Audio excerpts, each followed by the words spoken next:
नमस्कार, मी बेदरे सरपंच सुवर्णकार आपला हक्काचा सोनार आपल्यासाठीच नवीन व्हिडिओ घेऊन आलो आहे. तर आज दिनांक आहे 10 फेब्रुवारी 2026. सकाळचे 10:30 वाजलेले आहेत, 10 वाजून 40 मिनटं झालेले आहेत.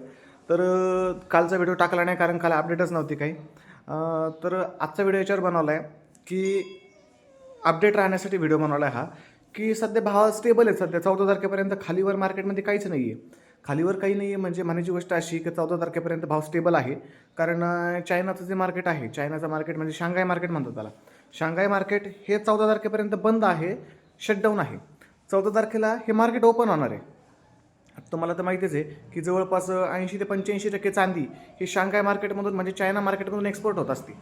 आणि ते मार्केट ओपन झाल्याच्यानंतर एक्सपोर्ट इम्पोर्ट चालू होणार. त्याच्यामध्ये मार्केटमध्ये खास प्रकारचा बदल दिसू शकतो भावामध्ये. अपसाईड म्हणतो मी बरं का, अपसाईड 14 तारखेच्या नंतर. आणि तुम्हाला माहिती आहे सोन्यामध्ये चांदीच्या भावामध्ये जर बदल पडला, चांदीचा भाव जर वाढला, तर सोन्याचा भाव तर 100% वाढणारच आहे.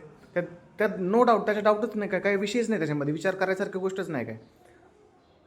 पण भावाची कंडिशन कशी, 14 तारखेपर्यंत भाव स्टेबल राहील. 14 तारखेच्या पुढे भाव वाढण्याची शक्यता आहे. त्याच्यामुळे 14 तारखेपर्यंत टाईम आहे. 14 तारखेपर्यंत तुम्हाला होईल तेवढी खरेदी करून घेणे. वन टप्प्यात करू नका, अजून पण सांगतो, एका टप्प्यात खरेदी करू नका, टप्प्याटप्प्याने खरेदी करा. सध्या लाईव्ह भाव आजचा 1,62,000 सोन्याचा भाव चालू आहे आणि चांदीचा भाव 2,70,000 रुपये चालू आहे. 14 तारखेच्या पुढं अजून वाढण्याची शक्यता आहे. टाईम आहे, खरेदी करून घ्या. गडबड करू नका, गोंधळमध्ये जाऊ नका. टाईम आहे, आरामात खरेदी करा. धन्यवाद.